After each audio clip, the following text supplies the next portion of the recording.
रूप पाहता लुटणी रूप पाहता लुटणी रूप पाहता लुटणी रूप पाहता लुटणी रूप पाहता लुटणी रूप पाहता लुटणी रूप पाहता लुटणी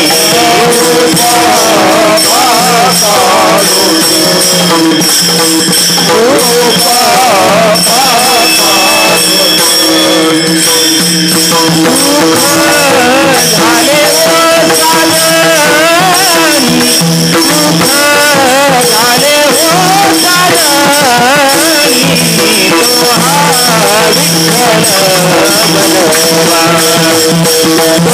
तोहा विठ्ठल बनवा दुःख झाले हो चालणी दुःख झाले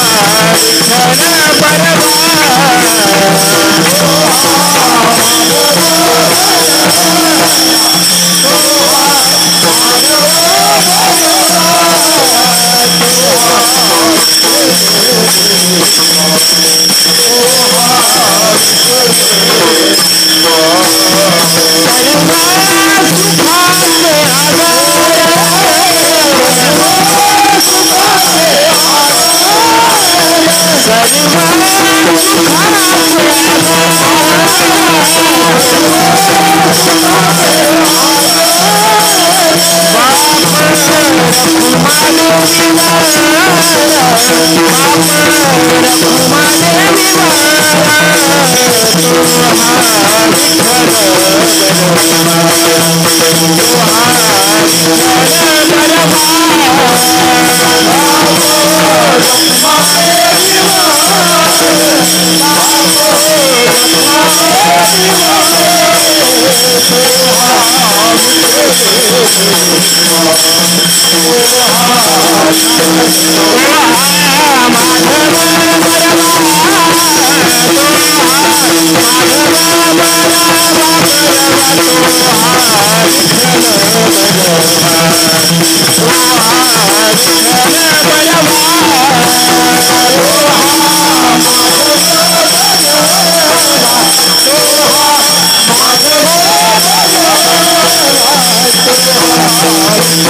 देगा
गा देवा तुझा विसरण व्हावा गुण गाईन आवडी हेची माझी सर्व जोडी न लगे मुक्ती अन संपदा संत संग होई सदा गुण गाईन आवडी हेची माझी सर्व जोडी तुका म्हणे गर्भवासी सुखे घालावे आमासी गुण गाईन आवडी हेची माझी सर्व जोडी पांडुरंगा करो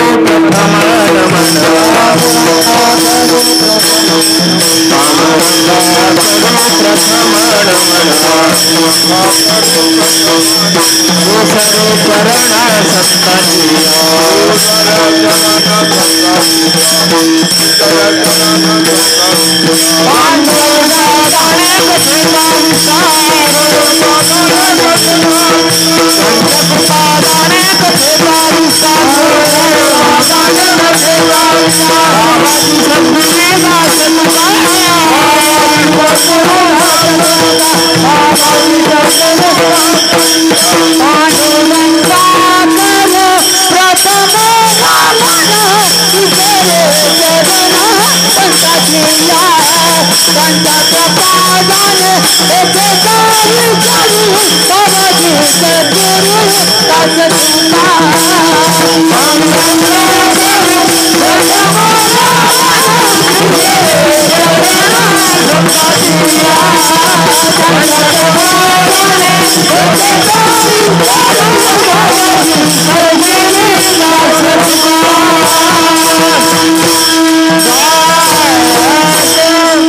ओम नमो ज्ञानेश्वर ओम नमो ज्ञानेश्वर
नमो सद्गुरु तुकया ज्ञानदीपा नमो सद्गुरु सच्चिदानंद रूपा नमो सद्गुरु भक्त कल्याण मूर्ती नमो सद्गुरु भास्करा पूर्ण कीर्ती जयांचे केले या स्मरण होय सकळ विद्येचे अधिकरण तेची वंदू श्रीचरण श्री गुरूंचे ते नमस्कारुनी आता वचन ऐका कमलापती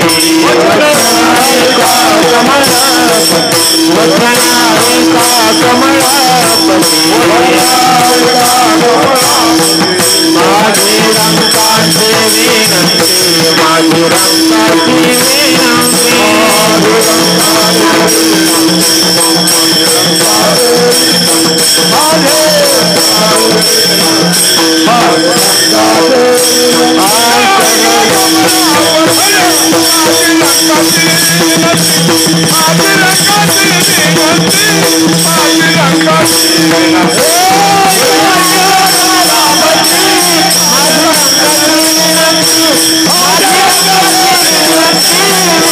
रंगाची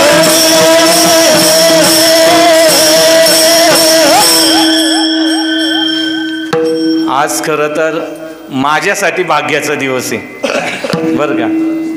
कारण की आज मी अशा ठिकाणी आलो आहे की जरेवाडी या गावामध्ये आणि खेडकर दिंडी जरेवाडी या दिंडीतील सर्व माता बहिणी माऊलींनी आणि सर्व वारकऱ्यांनी मला आज 8व्या दिवसाचे पुष्प गुंफण्याची संधी दिली.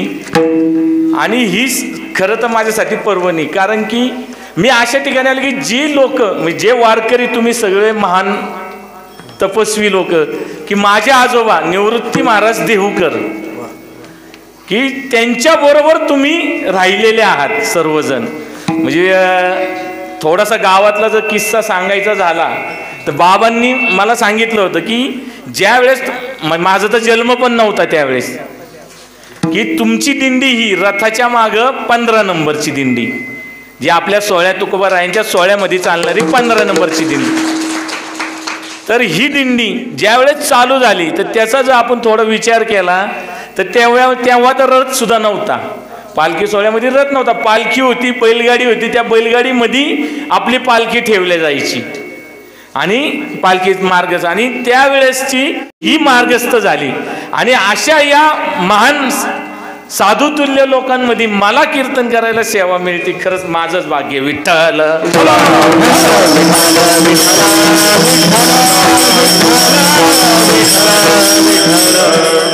प्रस्तुत सेवेसाठी घेतलेला अभंग विश्वंभर कुलदीपक कनकाई पुत्र जगद्गुरु जगद्वंदनीय श्रीमंत वैराग्य शिरोमणी तुकोबाराय यांच्या गाथेतील आणि मागणीपर प्रकरणातील हा अभंग 4 चरणाचा आहे जो आज मी सेवेसाठी घेतलेला आहे. वारकरी संप्रदायाच्या नियमानुसार वारकरी संप्रदायाचे तसे नियम कुठे लिखित नाहीत. जे काही नियम आहेत ते अलिखित नियम आहेत आणि हे पिढ्यानपिढ्या चालत आलेले नियम आहेत. म्हणजे माझ्या वडिलांची मिरासी गा देवा तुझी चरण सेवा पांडुरंग की वडिलोवडिलांनी जे काही चालवत आणलेले ते आपण सर्वजण आपण हे पुढं गाडी ढकलत नेत चाललेलं की माझ्या कुणी खापर पंजोबांनी तुमच्या कुणी आजोबांनी पंजोबांनी ज्यांनी पंढरीची वारी केली आणि ह्या पांडुरंगाची सेवा केली तीच सेवा आज तुम्ही सुद्धा करत आलेले आहोत. आणि ह्या वारकरी संप्रदायातलाच एक नियम आहे की आपल्या देवाचे सोहळा जो आपण करतो आणि त्या सोहळ्याची समाप्ती असेल तर मागणीपर या प्रकरणातून आपण करत असतो.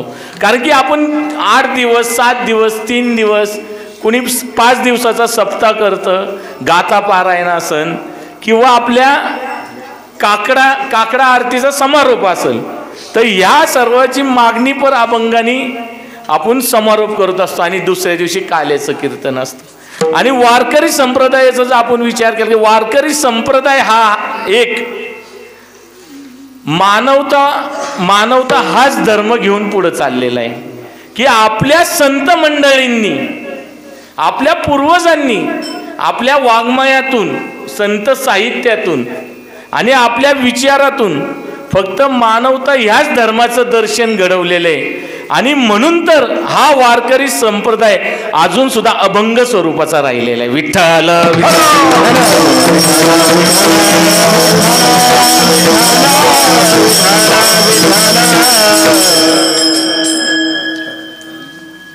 जगद्गुरु तुकोबाराय सांगतात हेची दान दे गा देवा तुझा विसर न व्हावा.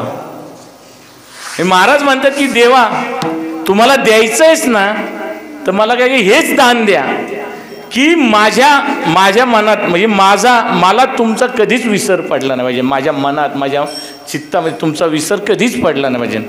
गुण गाई ना आवडी हेची माझी सर्व जोडी.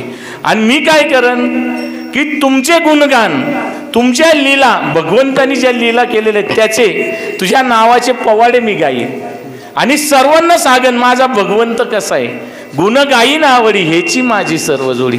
आणि हे करत असताना जे मला शेवटी जे मिळन तोच माझं मी भाग्य समजन आणि तुमची कृपा समजन. आणि आपल्या व्यावहारिक भाषेत म्हणलं तर तो माझा पगार की जे शेवटी राहील हेच माझी सर्व जोडी.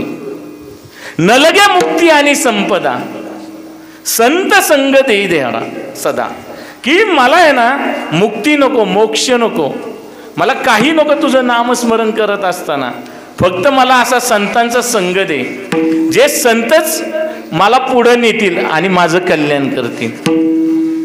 तुकोबाराय म्हणतात, तुका म्हणे गर्भवासी सुखे घालावे आम्हासी. आणि आम्हाला काय करा, तुम्ही गर्भाच्या यातना सहन करण्यासाठी पाठवा, आम्ही गर्भवास सहन करू आणि खुशाल पाठवा, तुम्ही सुखी राहा, आमची काळजी करू नका. गुण गाई ना आवडी हेची माझी सर्व. विठ्ठल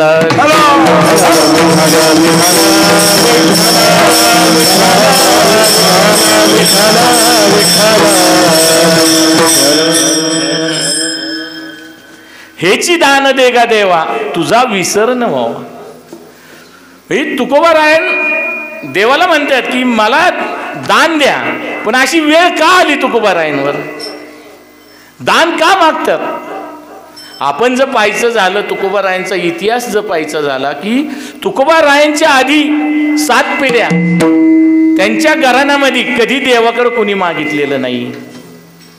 तुकोबारायांचे मूळ पुरुष विश्वंभर बाबा, जे वर्षातले 12 वाऱ्या ह्या पंढरीच्या करायच्या. म्हणजे देहूतून पायी निघायचं, पंढरपूरला जायचं, पंढरपूरला गेलं त्या चंद्रभागेचं दर्शन, चंद्रभागेमध्ये स्नान करायचं, पुंडलिकाचं दर्शन घ्यायचं आणि पांडुरंगाच्या दर्शनाला यायचं. आणि या पांडुरंगाच्या दर्शनाला आल्यानंतर पांडुरंगाचं दर्शन घ्यायचं आणि परत देहूच्या चंद्रभागेच्या वाळवंटात जायचं, कीर्तन करायचं आणि परत देहूला मार्गस्थ व्हायचं. हा त्यांचा नित्यनेम प्रत्येक महिन्याच्या वारीला असायचा. आणि अशा या विश्वंभर बाबांनंतर हरी आणि मुकुंद त्यांनी काही दिवस केली, त्यानंतर ते सैन्यामध्ये गेले. मग मुकुंदाचा पुत्र विठ्ठल, की त्यांनी ही वारी परंपरा पुढे चालू ठेवली. विठ्ठलांचे पुत्र शंकर, शंकरांचे पुत्र बोलोबा आणि बोलोबांचे पुत्र की तुकाराम महाराज, जे तुका झाला से कळ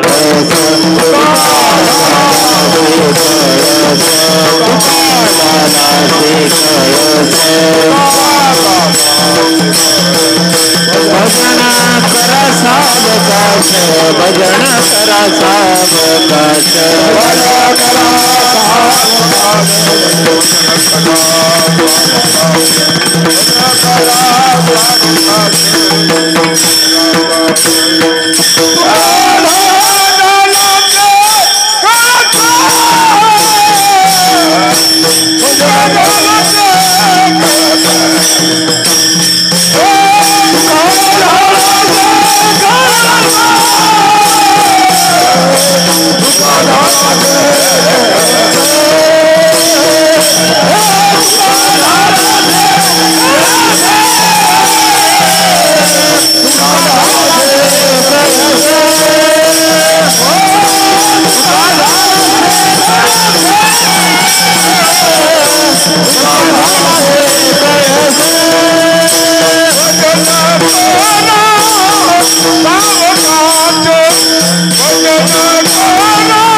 ज्ञानदेवे रचिला पाया, उभारिले देवाला, तुका झाला से कळस, भजन करा सावकाश.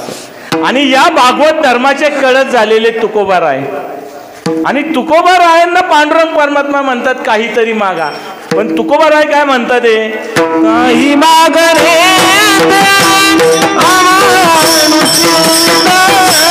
काही माग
काही न मागणे आम्हा अनुचित, वडिलांची रीत जाणत असे. तुकोबाराचं कसं मागायचं मी? माझ्या वडिलांनी काही मागितलेलं नाही पांडुरंगाक, आणि मी कसं मागू? धर्म संकटामध्ये पडलेत तुकोबाराय. धर्म संकट म्हणजे काय की देणारा कोण आहे? पांडुरंग परमात्मा आहे, ज्याची सेवा माझ्या पूर्वजांनी केलेली मी करत आलेलो आहे. आणि तो पांडुरंग परमात्मा म्हणते काहीतरी मागा, आणि मी त्यांना डावलून त्यांना नाही म्हणून कसं जाऊ? आणि दुसरं की माझ्या पूर्वजांनी कधी पांडुरंग मागितलं नाही, फक्त त्याचं दर्शन घेतलं आणि परत आलेले आहेत. आणि त्या पांडुरंग मी कसं मागू? किंवा ते द्या म्हणतात म्हणून घेऊ तरी कसं? धर्म संकट पडलं महाराजांकडं, काय करावं सुचना. ठीक आहे, पांडुरंगाचा अपमान तर करू शकत नाही, देवाला चावलून तर जाऊ शकत नाही, काहीतरी मागू. तर काय? नको देऊ देवा पोटी हे संतान, ती माया जाळ जाणत असे. नको देऊ देवा द्रव्य आणि भाग्य, तो एक उद्वेग होय जीवा. तुका म्हणे करी फकीरा परी, रात्रंदिवस हरी येई वाची. काय कर भगवंता, तू मला काही नको देऊ, आणि तुला जर द्यायचंच असेल तर मला काय दे, माझ्या पोटी संतान नको देऊ. आपण जर विचार केला, एक व्यावहारिक आणि प्रापंचिक विचार केला आणि संप्रदायाचा विचार न करता, आपण व्यावहारिक लोक किंवा आपण मनुष्य जे संसार करतोय, आपण काय एखाद्याने जर आपल्याला विचारलं, भगवंतानीच विचारलं किंवा कुणी आपल्यापेक्षा वडीलधारी माणसांनी जर विचारलं आपल्याला की तुम्हाला काय पाहिजे ते माग, तर काय करतो आपण? ज्याची त्याची पात्रता आहे त्याप्रमाणे आपण मागत असतो. माझी पात्रता काय, माझी झेप कुठपर्यंत आहे ते मी मागत असतो. ज्याची त्याची तो की बाबा आपण काय बा गाडी बंगला दे, माझ्या मुलांना चांगलं सुखी कर, चांगलं शिक्षण दे, चांगली नोकरी दे, वाढावे संतान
धनधान्य मिळून दे त्यांना, आपण असंच मागतो. पण तुकोबारायांना माहिती होतं, तुकोबारायांनी अनुभव घेतलेला होता.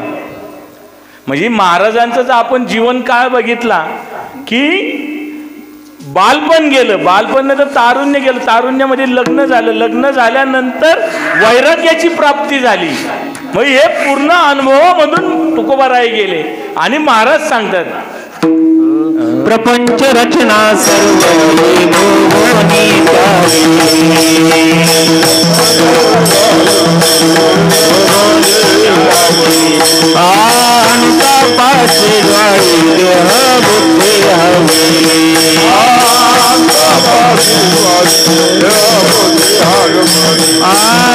वैराग्याची निष्ठा प्रगटोनी दावी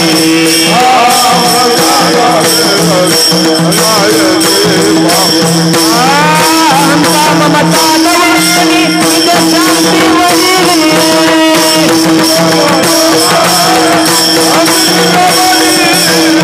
ममता नवनी निज शांती वरील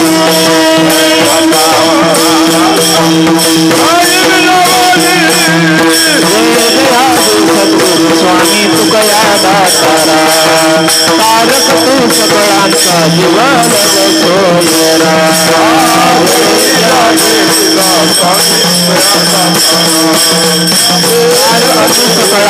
जीवन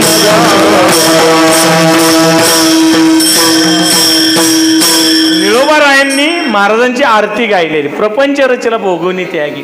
म्हणजे महाराजांनी या सर्व गोष्टीचा अनुभव घेतला आणि या साधू संतांना स्वतःपून दाखवलं की वैराग्य काय असतं आणि त्याग काय असतो. आणि महाराज पुढे जाऊन सांगतात, नको देऊ देवा द्रव्य आणि भाग्य, तो एक उद्वेग होय जीवा. म्हणजे काय, मला पैसा अडका नको देऊ, द्रव्य नको देऊ आणि भाग्य सुद्धा नको देऊ. कारण की या पैशाच्या नादी लागून, या द्रव्याच्या नादी लागून माझ्या डोक्यामध्ये मला फक्त तोच उद्योग लागेल की याला खर्चायचा कसा. आणि आता जर बांधलं तर त्याचा GST आणि इतर कर कसे भरायचे, म्हणजे आपण याच्याच पाठीमागे लागू आणि त्याच्यातच गुंतून जाऊ. तुकोबाराय म्हणले ते पण नको आम्हाला, की त्याचा मला काही मोह नाही आणि मला गरज पण नाही. तुम्हाला द्यायचं असेल तर काय द्या, तुका म्हणे कर फकीरा परी रात्रंदिवस हरी येई वाचे. मला काय कर, फकीर कर, भिकारी कर. का कर, आपण विचार करा. आपण जर रस्त्याने चाललो असन किंवा कुठं बसलो, एक रानातून जातो आणि आपल्या पायाला काटा टोचला तर आपण काय करतो, आई ग म्हणतो. आणि त्याच वावरातून पुढे जात असा भला मोठा साप दिसला, बाप रे म्हणतो. आणि तिथून जर मोठा असा वाघ किंवा काय आला तर देवा आता तूच वाचव. म्हणजे आपण शेवटी कुणाकडे जातो, त्या भगवंताकडे जातो. आणि कधी ज्यावेळेस आपण भीतो, आपण कुठल्या तरी संकटात असू, आणि तुकोबाराय तेच म्हणतात ते की मला काय कर, फकीरा परी कर, माझ्याकडे काही नको, मला काही नको ठेवू, मला गरीब कर, जेणेकरून रात्रंदिवस मी फक्त तुझे नामस्मरण, तुझे चिंतन आणि तुझं गुणगान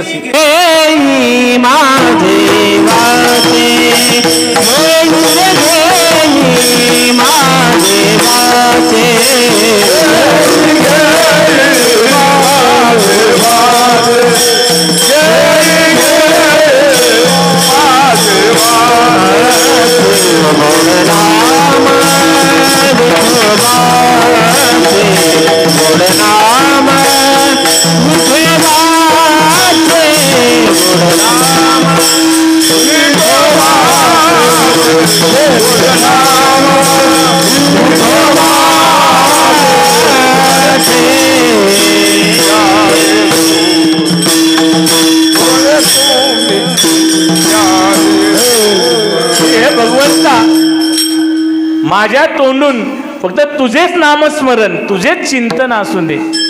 आणि हे कधी, ज्या वेळेस आपण गरीब होऊ. आता बरेचसे जण आपण वारीमध्ये किंवा इतर वेळेस सुद्धा आपण भगवंताबद्दल बोलत असतो, काही गोष्टी हे करत असतो की मी भगवंताचे नामस्मरण करतो, चिंतन करतो, पण माझ्या वाटेला काय आलं, कित्येक वेळा लोक म्हणतात, पण आपण जर पाहायचं झालं, जे महान साधू संत आहेत, जे आत्ता सुद्धा जे महिना वारकरी आहेत, जे काही महात्मे आहेत, जे आपल्यामध्ये जास्त नसतात, व्यावहारिक जीवनामध्ये नाही आहेत, त्यांचं तुम्ही उदाहरण घ्या. ते स्वतःजवळ काहीच ठेवत नाही.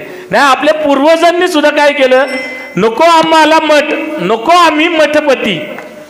म्हणजे आपल्या पूर्वजांनी सुद्धा कधी कुठे जागा जमीन घेतलेली नाही. क्षेत्राच्याच ठिकाणी तर नाही, पंढरपूर सारख्याच ठिकाणी सुद्धा घेतलेली नाही. काय नको, तो उद्वेग नको आमच्या जीवाला. भगवंताचे नामस्मरण, भगवंताचे चिंतन. म्हणजे आत्ता म्हणजे संस्थांची सुद्धा जागा आत्ता एक 2006-07 मध्ये संस्थांनी जागा घेतली आणि एक मोठी धर्मशाळा, आणि जे आपण जुनी धर्मशाळा जी आहे ती, की या महान साधुतुल्य लोकांनी ते सुद्धा नाही केलं, की भगवंतानं नामस्मरण चिंतन, आणि हेच आपल्यासाठी. म्हणून तुका म्हणे कर फकीरा परी रात्रंदिवस हरी येवाची. आणि भगवंताला म्हणतात, तुला जर द्यायचंच असेल तर मला काय दे, समचरण समचरण दृष्टी विटेवरी साजिरे, समचरण दृष्टी विटेवरी साजिरे, माझी हरी वृत्ती राहो,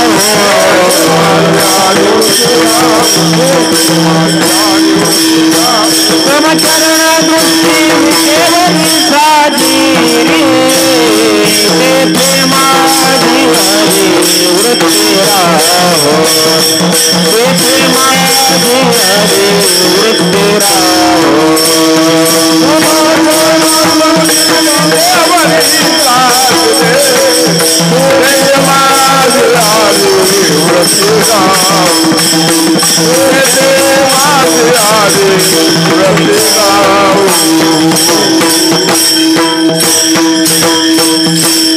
समचरण दृष्टी विटेवरी साजिरी, तेथे माझी हरिवृत्ती राहो. अनिक न लगे माईक पदार्थ, तेथे माझे अर्थ नको. हे भगवंता, तुझ्या या विटेवरती समचरण ठेवून थांबलेला आहेस, आणि तुझे कर, तुझे हात जे कमरेवरती आहे, आणि तू समान दृष्टीने एकसारखं सर्वांना कृपादृष्टी करत आहेत, अशा या तुझ्या चरणावरती माझी वृत्ती ठेव. आपण भगवंताचा जो विचार केला, ते भगवंताचं नाही का, जे अवतार परंपरा आहे, त्या अवतार परंपरेने भगवंताने आपले चरण हे वेगवेगळ्या पद्धतीने ठेवलेले आहेत.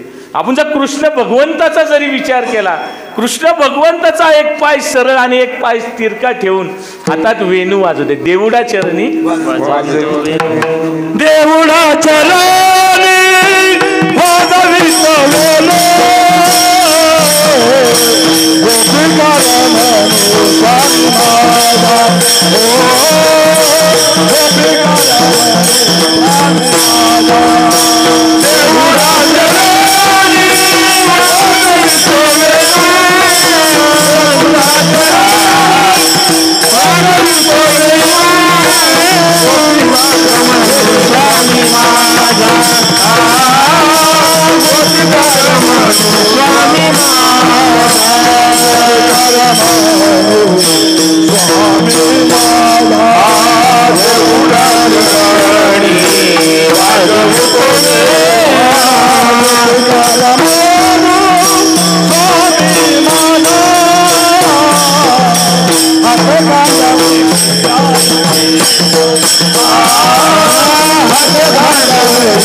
हात खांद्यावरी राधिके.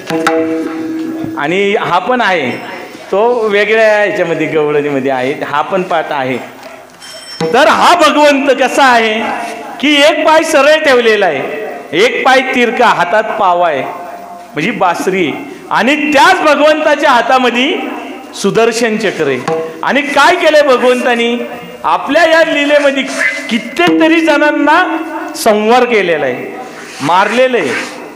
आणि आता जर आपण बघितलं जे पांडुरंगाचं रूप आहे ते कसं आहे, समचरण विटेवरी, म्हणजे विटेवरती समान पाय, विटेवरी ज्याची पाऊल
विटेवरी ज्याची पाऊले समान, तोच एक दान शूरदाता, की भगवंताचे पाय विटेवरती समान आहेत आणि कमरेवरती हात ठेवलेले आहेत आणि त्याची दृष्टी कशी समान आहे सर्वांकडे. म्हणजे यारे यारे लहान तोर याती भलती नारी नार, की तुम्ही या, नर या नारी या, सर्वांनी लहान मोठ्यांनी या आणि या भगवंताचे दर्शन घ्या. तो सर्वांना दृष्ट जरी आले, म्हणजे वाईट लोक जरी आली तरी त्यांच्यावर समान दृष्टीने हा कृपा करणार आहे.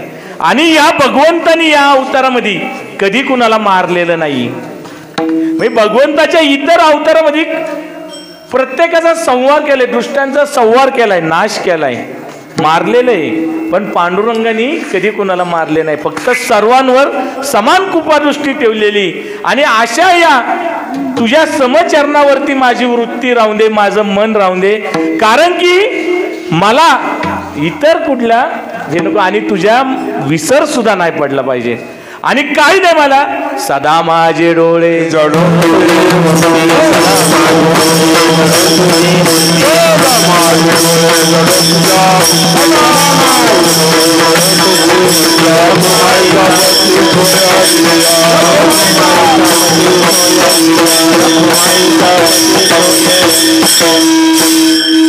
सदा माझे डोळे जड तुझे मूर्ती, रुक्माईच्या पती सोय, गोड तुझे रूप गोड तुझे नाम, मज प्रेम सर्व. म्हणजे अशा या भगवंताचं रूप माझ्या डोळ्यामध्ये राहून दे आणि तुझ्या मूर्तीवरतीच माझं सदा लक्ष असून दे, चित्त असून दे, असं भगवंताला म्हणतात. आणि अशा या भगवंताला म्हणत असत तुकोबराय सांगतात की हा कसा आहे, राजा सुकुमारा मदनाचा पुतळा, रवी शशिकाल कस्तुरी मळवट चंदनाची उटी, रुळे कंठी माळकंठी वैजयंती. म्हणजे हा पांडुरंग कसा आहे की एक मदनाचा पुतळाच आहे आणि कस्तुरीचा मळवट जो भगवंतानी आपल्या माथ्यावरती घेतले. म्हणा महाराज, पांडुरंग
भगवंताचे वेळ तुकोबारायांना सर्वांना लागलेलं ते.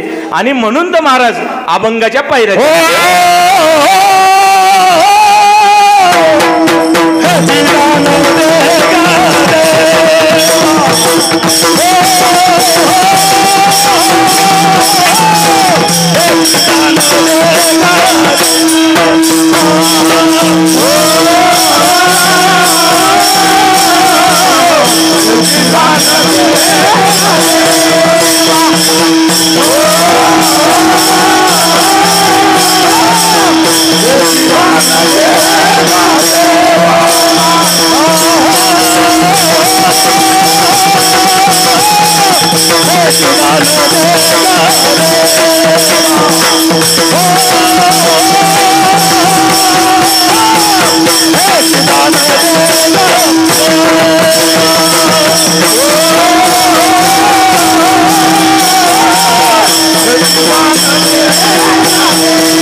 देवा तुझा विसर न गुण गाईन आवडी हेची माझी सर्व जोडी. तुकोबाराव म्हणते काय करेन तुम्ही जर दान दिलं तर मी तुमचं गुणगान गाईन, तुमचं नामस्मरण करेन, तुमचं चिंतन करेन. मग दिनरजनी दिनरजनी हाची धंदा गोविंदाचे पवाडे, गोविंदाचे पवाडे,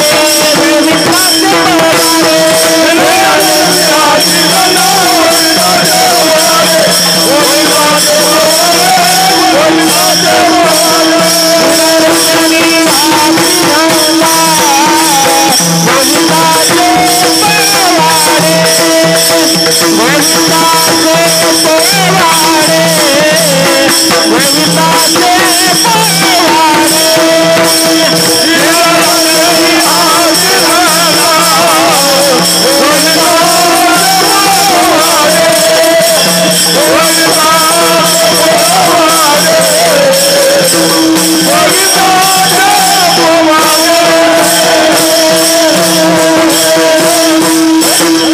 आम्ही काय करू दिनरजनी हाची धंदा गोविंदाचे पोवाडे की रात्रंदिवस आम्हाला दुसरं काय काम नाही का आम्ही कोण आहे फकीर आहोत. आमचा एकच धंदा की गोविंदाचे नामस्मरण त्या भगवंताचे नामस्मरण चिंतन करायचे आणि दुसरं काही नाही करायचे.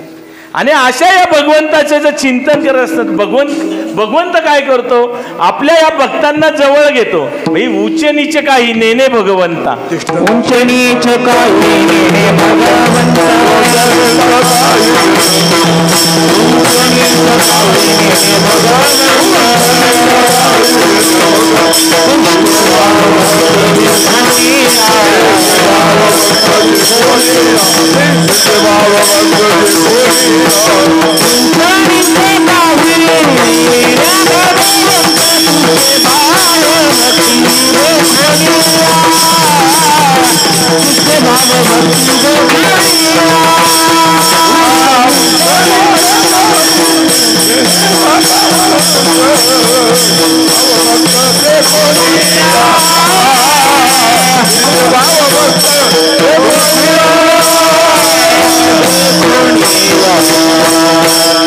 उच्चनीचे काही नेने भगवंता तेथे भावभक्ती देखून या. दाशीपुत्र कन्या विदुराचे बक्षी दैत्य गरी रक्षी प्रल्हादाशी चर्म रंगू लागे रोहिदासा संगे कबीराचे मागे सेलवेनी सजन कसा या विकू लागे माळ्या सावताशी खुरपू लागे. म्हणजे हा भगवंत सावता माळींना खुरपू लागला. त्यांच्या प्रेमासाठी सावता माळींना मंदिरात नाही बोलवलं. भगवंत एक दृष्टांत सांगून जातो की भगवंताला जे सावता माळी जे आपले नामस्मरण करायचे भगवंताचं कांदा मुळा भाजी, कांदा मुळा भाजी कांदा मुळा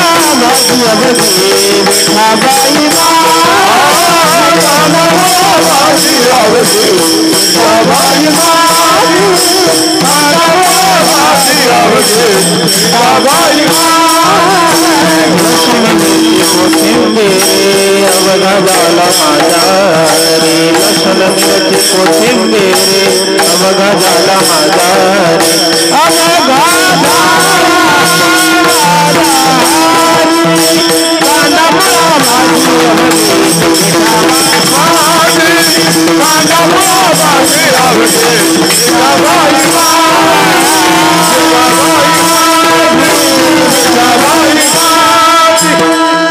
भगवंताचे खरंच नामस्मरण केले आणि भगवंताला आपल्या व्यवसायामध्ये कामामध्ये पाहिलं तर तो भगवंत मंदिरात नाही थांबत.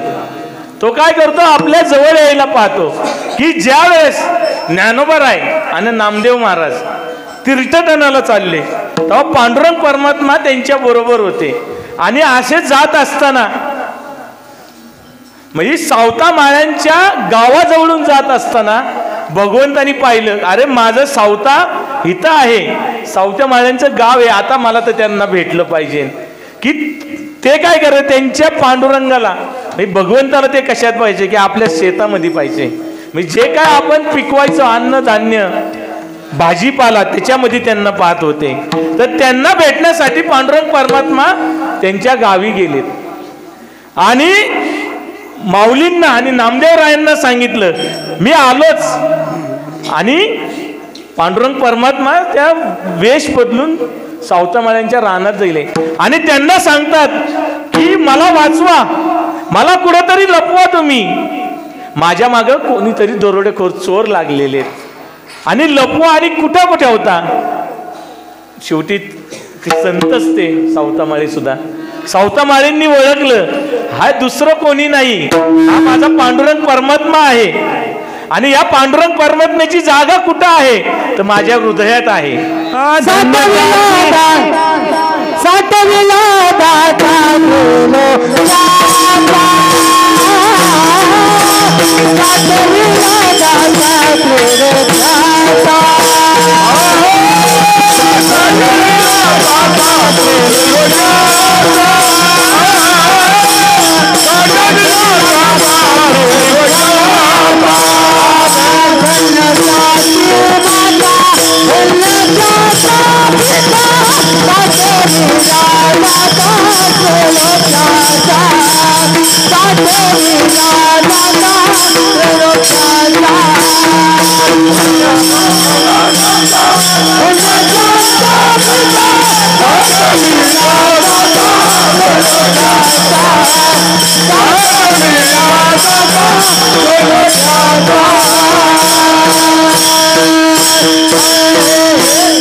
सावतामाळींनी काय केलं की आपल्या हातात जो विळा होता, खुरपं होतं, त्यांनी आपल्या लगेच छाती चिरली आणि भगवंताला म्हणले की तुम्हाला बसायचंय, लपायचंय तर माझ्या हृदयामध्ये बसा. आणि भगवंत सुद्धा ते हुशार, भगवंतानी सुद्धा आपलं रूप छोटं केलं आणि त्यांच्या हृदयात बसले. पण बसता बसता काय केलं, आपला पितांबर हळूच बाहेर सोडला. का सोडला तर नामदेवरायांना माऊलींना दाखवायचं होतं की माझे जे भक्त आहेत ते कुठं आहेत आणि कसे आहेत. आणि त्यातल्या त्यात नामदेवरायांचा थोडा अहंकार होता. नामदेवरायांना वाटायचं की मीच खरा भक्त पांडुरंग परमात्म्याचा, तो कुठंतरी पांडुरंगाला दाखवायचं होतं, आणि त्यासाठी आपला पितांबर थोडा बाहेर ठेवला आणि लपून बसले. नामदेवराय शोधतात, माऊली शोधतात, पांडुरंग परमात्मा अजून काय आहे ना. सावतामाळ्यांच्या रानात जातात, त्यांना विचारतात की भगवंत कुठे आहे, आता आमचे भगवंत इथं आलते कुठे आहेत. सावतामाळी संतच ते, जगाच्या कल्याणात संतांच्या विभूत. त्यांनी सांगितलं आहे माझ्या हृदयात आहे. खरं वाटा ना, पण ज्यावेळेस नामदेवराय त्यांचा पितांबर पाहतात त्यावेळेस म्हणतात की हा पांडुरंग परमात्मा आहे. म्हणजे टाळ्या नका, विठ्ठल विठ्ठल.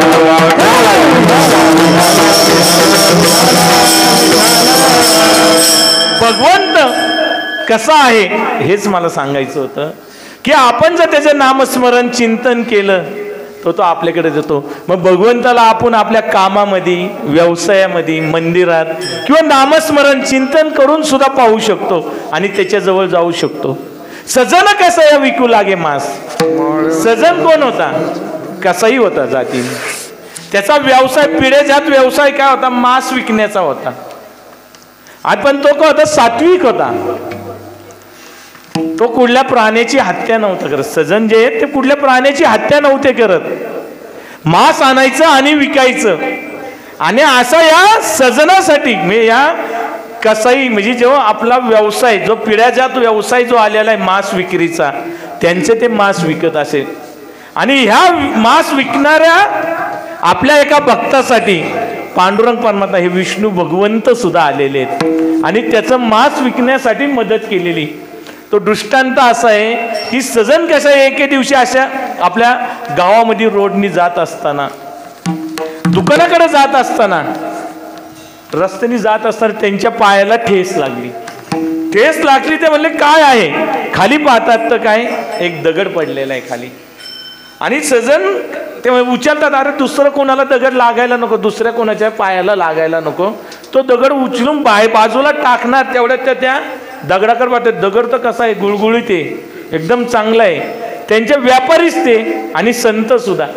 त्यांच्या मनात आलं की आपण याचा उपयोग कशासाठी करू, वजन मोजाय म्हणजे तराजूमध्ये ठेवू. म्हणजे आत्ता हे इलेक्ट्रॉनिक काटे आलेले आहेत, किंवा परिस्थिती चांगली सुधारल्यामुळं मोजमाप करण्यासाठी मापं आलेली आहेत। पूर्वीचं आता तुम्ही सगळे भाजी व्यवसाय करता, बरेचसे लोक तालुक्याच्या गावात इतर गावामध्ये आपण भाजी विकायला जायचो, त्यावेळेस मापं नव्हती।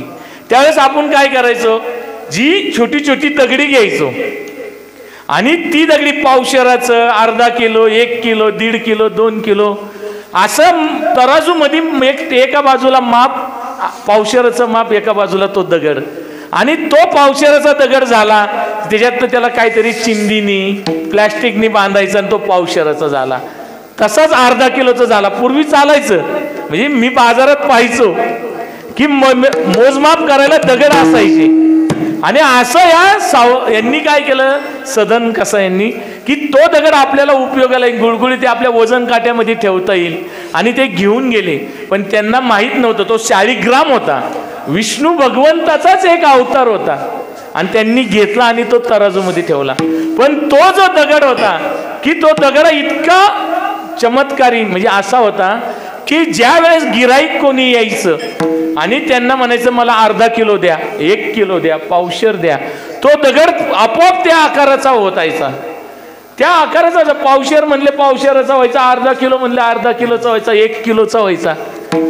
सदन कसं यांना कळलं ना हे काय होतंय, कुणीतरी मांत्रिकाचा हा दगड असावा, कुणीतरी जादूगर जो आहे वैद्य त्यांचा दगड असावा, ह्यो मला सापडला, चमत्कारी दगड आहे खरंच, तो ठेवतो। पाहता पाहता पूर्ण गावामध्ये ही वार्ता कळती, लोक तो दगड पाहण्यासाठी, तो शाळीग्राम पाहण्यासाठी येतात की काय आहे। त्याच गावामध्ये एक साधू तुल्य व्यक्ती राहत होती, महापुरुष राहत होते, त्यांच्या कानावरती ती वार्ता जाती, ते येतात की पाहतात की वो नक्की काय आहे, असा कसा की तो चमत्कारी की वजन आपोआप दगडाचं कमी होतंय, जास्त होतंय, पाहतात तर त्यांना वाईट वाटतं। तर ते दिव्य शक्तीने पाहतात की अरे हे कोण येतं, हे साक्षात विष्णू भगवंताचा शाळीग्राम आहे, विष्णू भगवंताचंच एक रूप आहे। आणि ते ह्या सजन कसायला माहीत नाही, सजन कसाई पण सात्विकच होते, आणि त्या महापुरुषांना माहिती होते। ते आपला व्यवसाय करत असताना काय करायचे, भगवंताचे म्हणजे विष्णू भगवंताचे नाम घ्यायचे, आणि प्रत्येक वेळेस दिवस रात्र फक्त त्यांचंच नामस्मरण करायचे आणि आपला व्यवसाय करायचे। आणि त्यांना ते म्हणतात की अहो तुम्ही जे हे तराजूमध्ये जे ठेवलेलं शाळीग्राम आहे तो भगवंतच आहे अक्षरशः, आणि या भगवंताची जागा इथं नाहीये, तुम्ही त्या भगवंताला इथं का ठेवलंय। सदन कशांना वाईट वाटलं, अरे माझ्याकडून किती घोर अपमान कृत्य घडलं, माझ्याकडून चुकी झाली, भगवंताला मी इथं ठेवलं जिथं भगवंत नव्हते पाहिजे, काय करू। आणि माझा तर व्यवसाय पिढीजात हाच आहे, काम करा साधू महात्मे, हा दगड तुम्ही घेऊन जावा, पूजा करा आणि तुमच्याजवळच ठेवा। साधू महात्मे तो शाळीग्राम घेऊन जातात, त्याची दह्या दुधाने पूजा करतात, आरती करतात, आणि आपल्या देवाऱ्यामध्ये सजवून ठेवतात, हार फूल घालून सजवून ठेवतात। पण भगवंतच तो भक्ताच्या कैवारी कष्टविलीसे विठ्ठले, की त्याला आहे ना भक्ताचा कैवार आहे आणि त्याला कष्ट पण घ्यायचे। तर काय केलं भगवंतानी, त्या साधुतुल्य व्यक्तीच्या स्वप्नामध्ये गेले, त्यांना दृष्टांत दिला की तुम्ही जे मला इथं घेऊन आलाय तर मला इथं ही माझी जागा नाही, माझा भक्त कुठं आहे, माझा सदन कुठं आहे, मला सदनाजवळच न्या, त्याच्याजवळच मला आवडतं की त्याचं जे नामस्मरण त्याचं चिंतन जो करतोय ते माझ्या कानावर वैष्णवस्वर आवडते, वैष्णवस्वर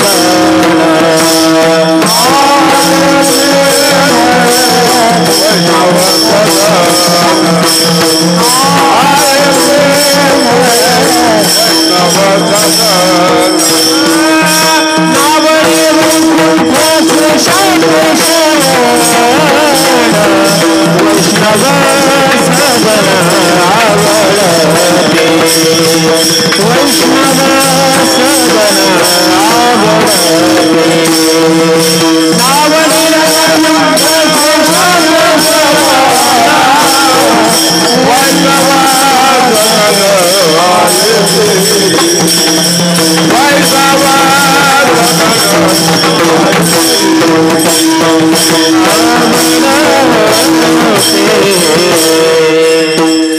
भगवंताला वैष्णवांजवळ राहायला आवडायचं, मंदिरापेक्षा आपल्यामध्ये राहायचं. म्हणजे विठ्ठला विठ्ठला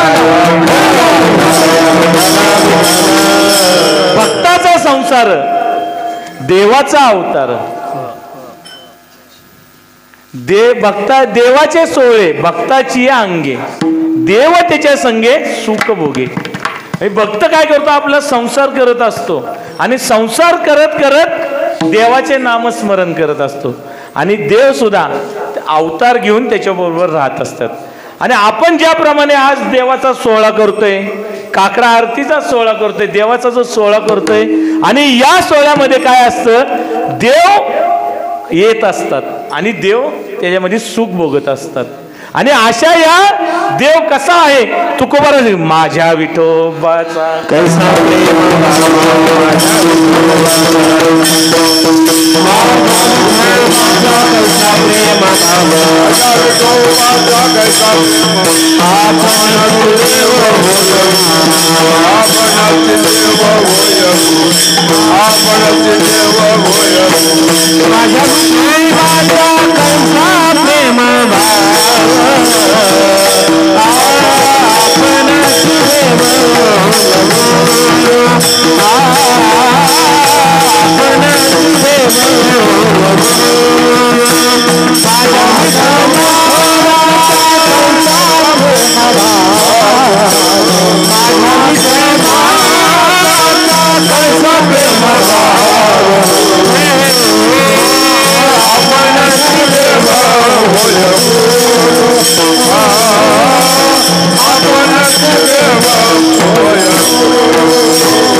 भगवंत कसा आहे, जो आपले भक्त आहेत त्या भक्तासाठी धावून जाणार आहे आणि त्यांच्या बरोबर राहणार आहे. आणि या भगवंताचे गुणगान तुकोबाराय गातात. तुकोबाराय गुणगान गातात की माझ्या विठोबाचा कैसा प्रेम भाव, आपणाची देव होय गुरु, पडले देह भाव पुरवी वासना, आणि ते आपण मागे पुढे उभा राही सांभाळी, आली आघात. हा भगवंत आपल्या मागे पुढे राहतो, आपल्यावरती येणारे आघात आहे तो सांभाळत असतो. थोडं विषयांतर करतो, एक दृष्टांत सांगतो की तुकोबाराय ज्या वेळेस भगवंताचे चिंतन करण्यासाठी, भजन करण्यासाठी देहूमधून निघायचे, आणि महाराज ज्यावेळेस चिंतन करण्यासाठी निघाले, भजन करत निघाले की घरातून विणा घ्यायचा, चिपळ्या घ्यायच्या आणि जिथं वाट दिसन तिकडं चालत जायचं. त्यावेळेस गावाच्या पलीकडे, नदीच्या पलीकडे आल्यानंतर 3 वाटा फुटलेल्या असा, एक गोरवडेश्वराकडं, एक भंडाऱ्याकडं आणि एक भामचंद्र डोंगराकडं. आणि जी वाट दिसल त्या रस्त्याने तुकोबाराय जायचे आणि भजन करायचे. भंडाऱ्यावर जाऊन भजन करायचे, भामचंद्रावर जाऊन भजन करायचे, गोरवडेश्वरावर जाऊन भजन करायचे. आणि असं भजन करत असताना त्यांना खायचं प्यायचं काहीही लक्षात राहत नसतं, फक्त देवाचे नामस्मरण, देवाचे चिंतनच. आणि अशा वेळेस आमची आई साहेब जिजाबाई माता, त्यांच्या पत्नी, त्या त्यांना भाकरी घेऊन जात असत. आणि त्या भाकरी घेऊन जात असत त्यावेळेस त्या नदीच्या पलीकडे आल्यानंतर कुठं जायचं, महाराज आज कुठे गेलेले कळत नसायचं. काय करायचं, ह्या डोंगरावर जाऊ, त्या डोंगरावर जाऊ का कुठं जाऊ. त्यावेळेस आई साहेबांचा इतका अधिकार, म्हणजे आपण चित्रपटामध्ये किंवा आमच्यासारख्या काही कीर्तनकारांच्या तोंडून सुद्धा काही वेळेस ऐकलेलं आहे की महाराजांचा अभंगातील एक शब्द, बरे झाले देवा बाईला कर्कश्य मिळाली. आणि या शब्दाचा अर्थ आम्ही आमच्या सोयीनुसार लावला, चित्रपटामध्ये सुद्धा आमच्या सोयीनुसारच लावला. चित्रपट फेमस होण्यासाठी काय करायला लागतं, कोणीतरी एक निगेटिव्ह पात्र, म्हणजे कोणीतरी नकारात्मक पात्र आपल्या चित्रपटात असावं, जेणेकरून त्या पात्राला पाहून माणूस चित्रपट पाहतो. किंवा आपल्यातील सुद्धा, आपण सुद्धा काय मनुष्य योनीमधील लोक, जे मनुष्य लोक आहे आपण, आपल्याला चांगलं सांगितलं ना, आपण लक्ष नाही देत. एखादी गोष्ट चांगलं सांगितली की अरे हे करू नको, इकडं जाऊ नको, खेडला जाऊ नको, गावात थांब, मंदिरातच थांब, नाही ऐक. पण चुकीचं काही असेल आणि आपल्यातल्याच एखाद्याने सांगितलं खेडला चल तिकडं लय भारी काहीतरी, चुकीचं, लगेच आपण जातो. काही वेळेस चुकीचं ऐकायला जरी मिळलं दुसऱ्याविषयी तर आपण लगेच कान देऊन दोनदा विचारतो काय झालं. की मनुष्याचा हा एक स्वभावच बनलेला आहे. चुकीचं आपण कानात आणि लक्षात लगेच ठेवतो, चांगल्याकडे लक्ष नाही देत. आणि असंच माझ्या आई साहेबांबद्दल काही चित्रपटामध्ये काही आमच्या सारख्याच लोकांनी बरे झाले देवा बाईला कर्कश मिळाली, याचा अर्थ काय लावला की तुकोबांची पत्नी त्यांना ओरडत होती, पांडुरंगाला नावं ठेवत होती, पांडुरंगाला ओरडत होती. खरंच माझे आई साहेब असे असतील का? आणि त्यासोबत तुकोबारायांच्या पत्नी अशा असतील का जे तुकोबाराय भागवत धर्माचे कळस झालेले आहेत. तुम्हाला दाखवलं की ज्या मातेचा अधिकार असा होता की त्याच भंडाराच्या दृष्टीने चालल्या तर त्या रस्त्याची, त्या पाऊल वाटेची दगड माती सांगायची की बाबा आमच्या वाटेने नाही आले, भामचंद्राच्या दिशेने गेलेले, गोरवड्याच्या दिशेने गेलेले. आणि अशा मातीच्या जे आपल्याला सुद्धा कोण नीट रस्ता सांगत नाही. जर आपण नवीन गावी गेलो, ऍड्रेस विचारला तर सांगत नाही, मला माहित नाही, पुढे विचारा. पुढे विचारलं तर की इकडून जावा, रस्ता चुकीचा सांगतात. पण त्या माता माऊलीचा इतका अधिकार होता की त्या रस्त्याची दगड माती सुद्धा सांगत होती की बाबा कुठून गेलेत, तुकोबाराय कुठून गेलेत. आणि अशी माता माऊली असेल का तशी सांगा बरं. की त्या माता माऊलीच्या पायातील काटा साक्षात पांडुरंग परमात्म्याने काढलेला आहे.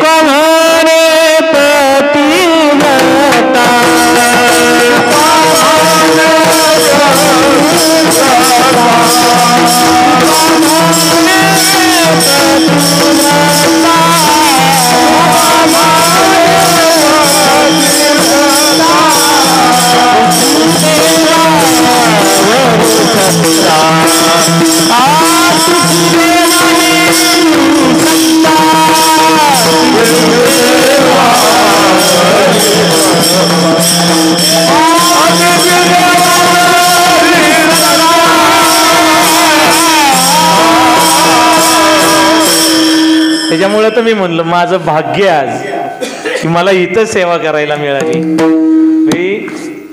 सर्वांचेच आवाज सुंदर आणि 101 चाली जुन्या अभंग तुम्ही मला सांगताय. विठ्ठल विठ्ठल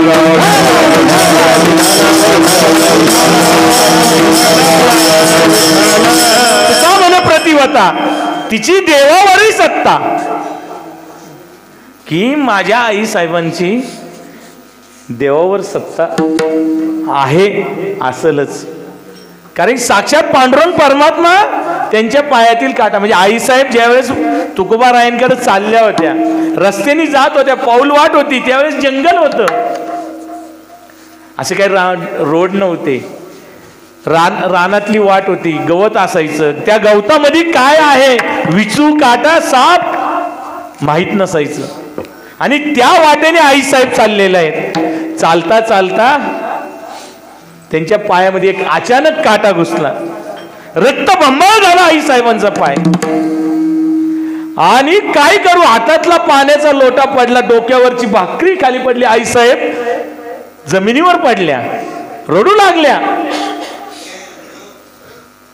कळवळा कोणाला आला तर त्या पांडुरंग परमात्म्याला कळवळा आई साहेबांचा, जे तुकोबार आहेत, जे पांडुरंगाची सेवा करत आहेत, पांडुरंगाचं गुणगान गात असत. पांडुरंगाने त्यांना पहिलं दर्शन नाही दिलं, माझ्या आई साहेबांना दर्शन. त्यांचा पाय आपल्या मांडीवरती घेतला आणि त्यांच्या पायातील काटा काढला. ती माझी माता माऊली असेल का सांगा बरं, अशी की साक्षात पांडुरंगाने त्यांचा पाय आपल्या मांडीवर घेतला आणि काटा काढला. आणि त्या माता माऊलीला साक्षात दर्शन दिलं ते पांडुरंगाने दिलं. आणि अशी आपली माता माऊली असेल का आपण असं विचित्र बोलतो. आपल्यासारख्या लोकांनी तरी सांगायला पाहिजे, ज्या वेळेस कोणी सांगत असेल, बोलत असेल की अरे नको नको असं बोलू, ती कोण आहे की तुकोबाच्या सेवारून फेडावयासाठी अवतरला ज्ञानीय जिजाई पोटी. निळोबाराय सांगतात ते की तुकोबारायांचं सेवारून इतकं चालते की त्यांचं सेवारून फेडण्यासाठी साक्षात नारायण महाराजांच्या रूपाने ज्ञानेश्वर माऊली आईसाहेबांच्या पोटाशी. ज्या वेळेस तुकोबाराय वैकुंठाला चालले होते तेव्हा साधारण आईसाहेब पोटुसी होत्या आणि त्यांच्या पोटामध्ये ज्ञानेश्वर महाराज म्हणजे नारायण महाराजच वाढत होते.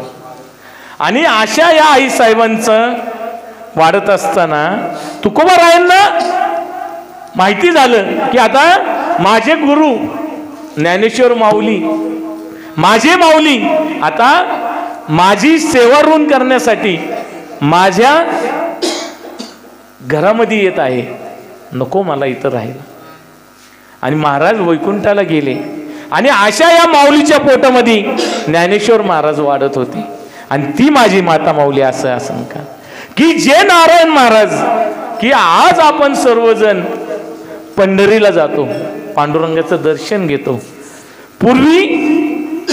पूर्वीपासून वारी परंपरा होती, म्हणजे आधी शंकरापासून ते आत्तापर्यंत वारी परंपरा चालत आलेली आहे.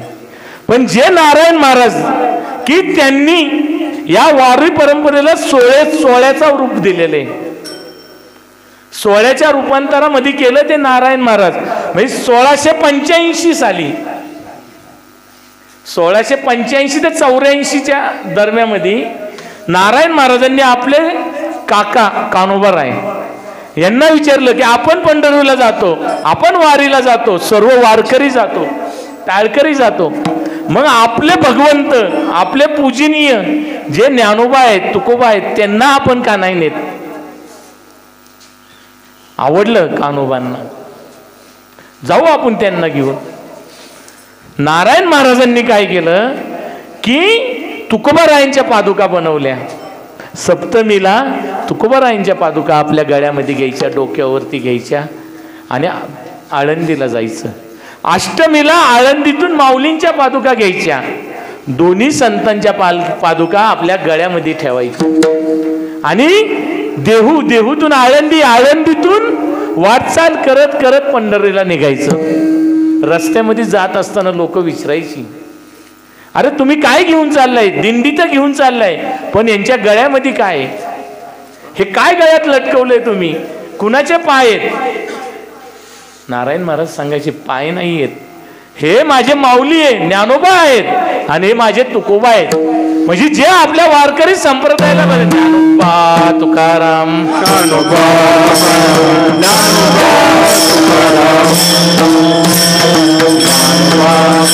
हे आपल्या वारकरी संप्रदायाला ज्ञानोबा तुकाराम जे भजन मिळलं ते अशा पद्धतीने मिळले की नारायण महाराजांना लोक विचारायचे काय गाड्यात आहे, ज्ञानोबा तुकोबा, ज्ञानोबा तुकोबा.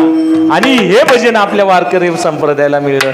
आणि असा या वारकरी संप्रदायाचा सोहळा पालखी ही नारायण महाराजांनी चालू केली. आणि 1685 साली त्यानंतर पालखी सोहळा मोठा हळूहळू मोठा होत गेला. खांद्यावरल्या पादुका पालखीत गेल्या, पालखीतल्या खांद्यावरली पालखी बैलगाडीत गेली, बैलगाडीतली पालखी आता रथात, चांदीच्या रथात जाते. म्हणजे आपलं वैभव दिवसेंदिवस वाढत चाललेलं आहे हे वैभव. आणि असे की एकाच पालखीमध्ये ज्ञानोबाच्या तुकोबाच्या पादुका म्हणजे 147 वर्ष ते 145 असं काहीतरी वर्ष असतील की ह्या काहीतरी झालं. आता आम्ही दिवकरांमध्ये वाद असतील किंवा इतर काही प्रॉब्लेम असतील त्यावेळेची की लोकांची संख्या वाढत असेल, त्यावेळेस अन्नधान्य सुद्धा पुरेसं मिळत नव्हतं. बाबांना माहिती आहे, आमचे आजोबा सांगायचे की ज्यावेळेस वारीला जायचो ना आम्ही, जर रथामध्ये बसलं तर पाठीमागची दिंडी दिसायची. म्हणजे आवाज दिला तर मागच्या दिंडीतल्या चोपदाराला आवाज जायचा, पुढं आवाज दिला तर नाही का चौघडा गाडी थांबायची. एवढीच लोक, जो काही शिदा मिळायचा, जो काही रस्त्याने मिळायचं तेच अन्न खायचं. 2-2, 3-3 दिवस त्या भाकरी वाळवायच्या आणि रस्त्याने खायचं. इतक्या खडतर प्रवास या सर्वांनी केलेला आहे, आपल्या पूर्वजांनी केलेला आहे. असा हा पूर्वीचा पालखी सोहळ्याचा प्रवास होता. आता आपली पालखी तर वैभवात निघते, चांगले. पण अशा या पालखीचा सुरुवात म्हणजे पालखी सोहळ्याचे जनक तपोनिधी नारायण महाराज, जे तुकोबारायांचे तृतीय चिरंजीव आहेत आणि त्यांचा जन्म आमच्या आई साहेबांच्या पोटी झाला. तर माझी ती माता माऊली अशी असेल का महाराज? का आपण ऐकतो? नाही ऐकतो. विठ्ठल विठ्ठल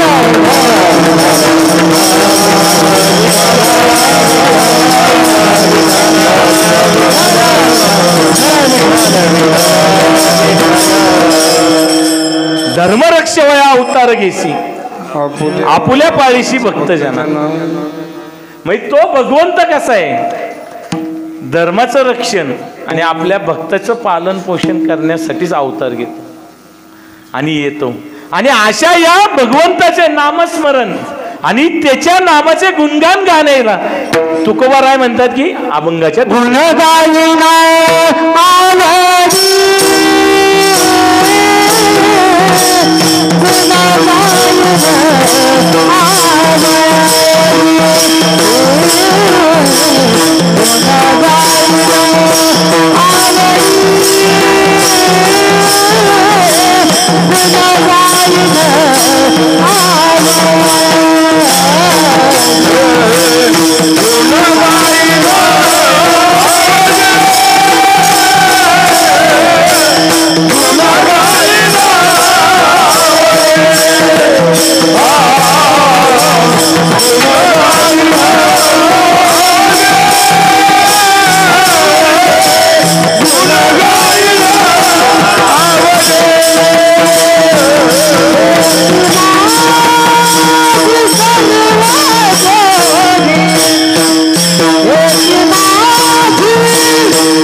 गुणगायीना आवडी याची माझी सर्व जोडी.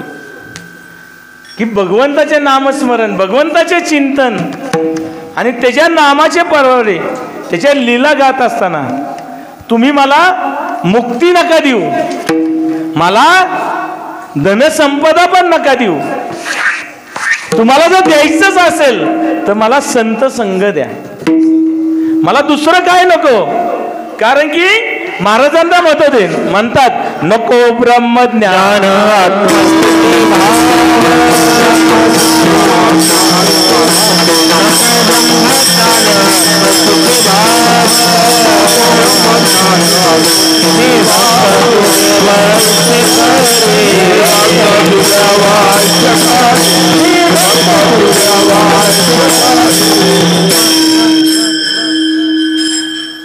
अकराचा टायमिंग आहे आपला.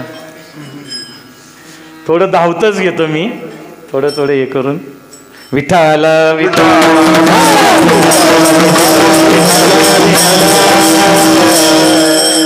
महाराज सांगतात नको ब्रह्मज्ञान, मला ब्रह्मज्ञान नको, आत्मस्थिती भाऊ नको, मला काय नको भगवंता, मला फक्त संतांचा संग दे, की मला माहिती आहे की हे ब्रह्मज्ञान मिळून काय होणार आहे, की ह्या ब्रह्मज्ञान काय आहे. की पण पाहिलेलं आहे महाराजांचा गाथेतील पहिलाच अभंग, समचरण दृष्टी विटेवरी साजरी, तेथे माझे हरी वृत्ती राहो, अनिक न लगे माईक पदार्थ, तेथे माझे अर्थ नको रे. ब्रह्मादिक पदे दुःखाची शिराणी, तेथे दृष्टी जनी जडो दिसे. ही जी ब्रह्मादिक पद आहेत ती नेहमी आपल्याला दुःख देणारी. आता आपल्याला वाटतं की सुख देतात, जी आपण जी पदं घेतो, मी एक पदावरती आहे, किंवा आपल्या गावातील सुद्धा लोक असतात की वेगवेगळ्या पदावरती जातात, वरून वरून वाटत असतं की ती पदं दुःख देतात. मग राज सत्तेतली असो किंवा धर्म सत्तेतली असो, हे दोन्ही ना समतोल हा राखतोच. म्हणजे राजसत्ता आणि धर्मसत्ता जर एकत्र असेल तर आपला गावचा सुद्धा कारभार चांगला चालतो. आणि त्या पदांमध्ये जो व्यक्ती असतो ना, बाहेरून आपल्याला वाटत असतं की ते पद चांगले, पण त्या पदावरती गेल्यानंतर त्याचं दुःख काय आहे त्या व्यक्तीलाच माहीत असतं. तसं भगवंताला महाराज सांगतात की नको ब्रह्मज्ञान आत्मस्थिती भावत, तू भक्त मी भक्त तू देव ऐसा करी, दावी रूप माझं गोपिका रमणा, ठेवीला चरणावरी माथा. की मला ब्रह्मज्ञान नको, काही नको, की ते ब्रह्मज्ञान घेतल्यानंतर काय होईल. स्वर्गीचे अमर स्वर्गीचे अमर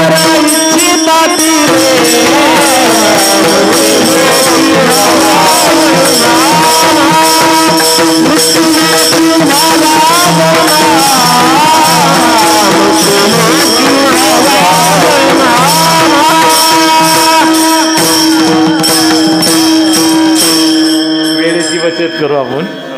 स्वर्गीचे अमर इच्छिता ती लोक देव, मृत्यू लोकी व्हावा जन्म आम्हा. की महाराजांना माहिती होतं का, ज्यांनी ब्रह्मादिक पदे घेतलेली आहेत, स्वर्गामध्ये गेलेले आहेत ते देव, तिथं बसून ते आता म्हणतात की अरे हे पद कशाला घेतलं, का काय झालं असं. कारण की जे मृत्यू लोकांमध्ये मिळतं ते स्वर्गात मिळत नाही. ह्या भगवंताचा वास, ह्या भगवंताचा सहवास तो आपल्याला फक्त ह्या भूलोकावरच मिळतो, मृत्यू लोकांमध्येच मिळतो. म्हणून ते स्वर्गातील देव म्हणतात की या भगवंताजवळ जावं, त्याच्या नामस्मरण, त्याच्या चिंतन. ज्या वेळेस आपण म्हणतो एकच टाळी झाली वाळवंटी, चंद्रभागे तिरी, नामदेव कीर्तन करी पुढे नाचे देव पांडुरंग. ही पांडुरंग परमात्मा ज्यावेळेस नामदेवराय कीर्तन करत होते चंद्रभागेच्या वाळवंटामध्ये, त्यावेळेस साक्षात पांडुरंग परमात्मा नाचत होते. आणि असं हे पांडुरंग परमात्मा ज्यावेळेस आपण भगवंताचे नामस्मरण चिंतन करतो, कीर्तन करतो, त्या आपल्यामध्ये येऊन देव नाचत असतो. आणि ह्या भगवंताचा सहवास फक्त आपल्याला कुठं मिळणार आहे, तर तो हा मृत्यू लोकी मिळणार आहे, स्वर्गलोकात नाही मिळणार. त्यामुळे तुकोबाराम म्हणतो की नको आम्हाला ब्रह्मज्ञान आत्मस्थिती भाव, मी भक्त तू देव ऐसा करी, दावी रूप माझं गोपिका रमणा, ठेवील चरणा वरी माता.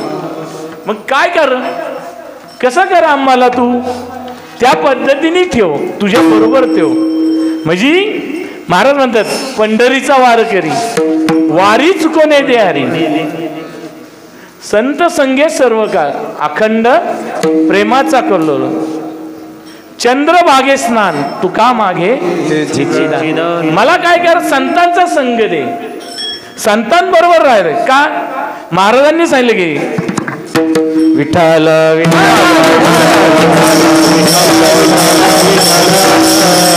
संतांची पायी हा माझा विश्वास, सर्व भावेदास झालो त्यांचा, त्याची माझी हित करी ती सकळ, जेने हा गोपाळ कृपा करी. की महाराजांना माहिती आहे की संघ कुणाचा करायचा. जर आपण चांगल्याचा संघ केला तर चांगल्या वाटेला जाणार आहोत, दुर्जनाचा संघ केला तर दुर्जनाचा. वाल्मिक ऋषी जे वाल्या कुळी आहेत, चांगल्याचा संघ झाला. नारद मुनींचा संघ झाला.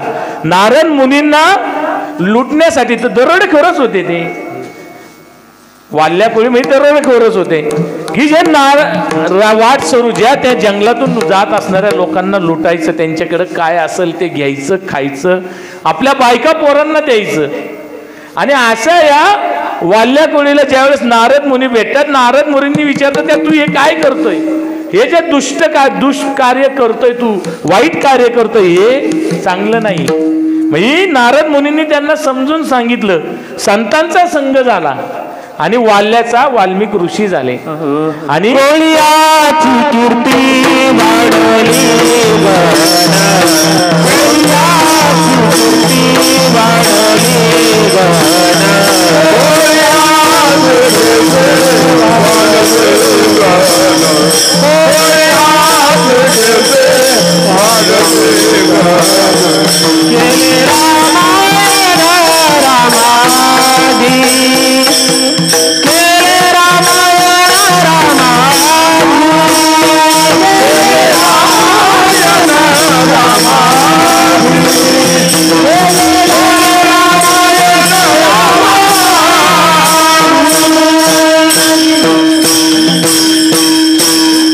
वाल्मिक ऋषींनी रामायण लिहिलं.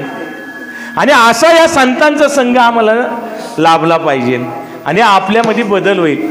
नवे नवे वाल्याचा वाल्मिक ऋषी झाले तर आपल्यासारखे का नाही होणार. भगवंताचं कुठं तरी एक थोडस तरी उतराई आपल्या संतांच्या संगती होईल. म्हणून तुका म्हणे पापे जाती संतांची जपे.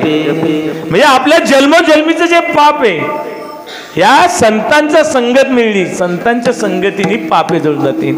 आणि त्यामुळे तुकोबाराय अभंगाच्या तिसऱ्या चरणात न लगे मुक्ती आणि संपदा, न लगे मुक्ती आणि संपदा,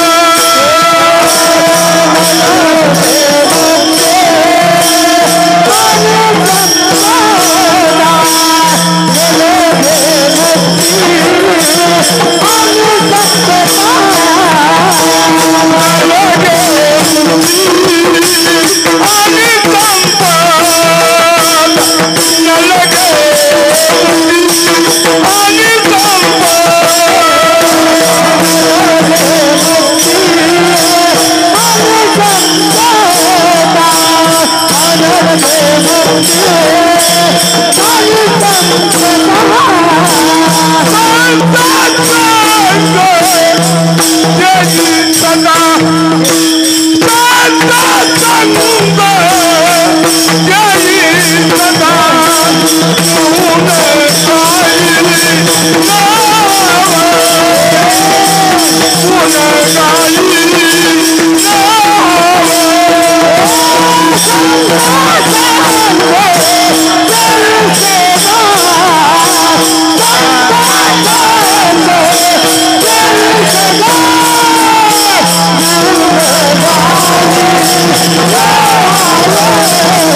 महाराज सांगतात की गुणगायी नावडी हेची माझं सर्व जग. तुका म्हणे गर्भवासी सुके घालावे आम्हासी. महाराज याच्या पुढे सुद्धा जाऊन सांगितलं की मोक्ष पदे आम्हे मोक्ष पद तुच्छ केले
मोक्ष मोक्ष पदे तुच्छ केली या कारणे आम्हा जन्म घेणे लागे युगे युगे.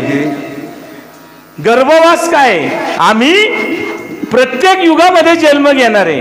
म्हणजे जे जे झाले अवतार तुका त्यांच्या बरोबर आणि प्रत्येक युगामध्ये आम्ही येणार आहे आणि गर्भाचा वास करणार आहे. का तर या गुणगायीना आवडी हेची माझी सवय. त्या भगवंताचे नामस्मरण भगवंताचे चिंतन हेच का ज्यावेळेस जन्माला येईल या मनुष्य देहामध्ये येईल त्यावेळेसच मला ते मिळणार आहे. म्हणून मोक्षपद महाराजांनी तुच्छ मानलेली. आणि महाराज सांगतात जन्मालो त्याचे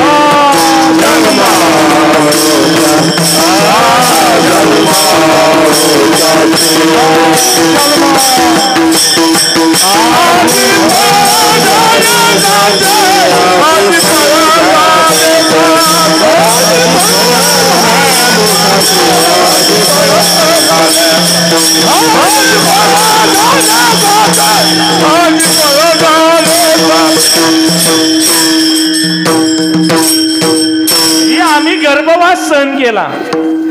गर्भवास सहन केल्यानंतर भगवंताला सांगितलं की सुखाने आम्हाला गर्भवासात पाठवा. आम्ही त्या गर्भीच्या यातना जाणत आहोत. मी काय सांगू गर्भीच्या यातना की या गर्भाच्या यातना आम्हाला माहिती आहेत त्या काय आमच्यासाठी नवीन नाहीये. तुम्ही खुशाल आम्हाला गर्भामध्ये जावा. कारण की या गर्भाच्या यातना सोचल्यानंतर तुमचे नामस्मरण त्या पांडुरंगाचे नामस्मरण चिंतन करायला लागत असेल तर आम्ही ते पण भोगायला तयार आहे. म्हणून महाराज त्यानंतर महाराजांनी सांगितलं की जन्म आलो त्याचे आजी फळ झाले साचे तुम्ही सांभाळले संती भय निरस कृतकृत्य झालो इच्छा केली ते पाव. काय इच्छा की भगवंताचे नामस्मरण भगवंताचे चिंतन करायला मिळते. आणि अशा या भगवंताचे चिंतन आपण करत असताना तुकोबार आहे अभंगाच्या चौथ्या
झालेली सेवा आणि या सेवेमध्ये जे काय चुकीचं माझ्या वाचेतून माझ्या तोंडातून गेला असेल तो हा माझ्या बुद्धीचा दोष समजा आणि जे काही चांगलं तुमच्या संत मंडळींच्या माता माऊलींच्या कानावरती गेलं ते माझे पांडुरंग परमात्मा आईसाहेब तुकोबाराय माऊली आणि निवृत्ती ज्ञानदेव सोपान मुक्ताबाई एकनाथ नामदेव तुकाराम या सर्वांचे आशीर्वाद कृपादृष्टी आणि माझ्या आजोबा निवृत्ती महाराज देहूकर यांची कृपा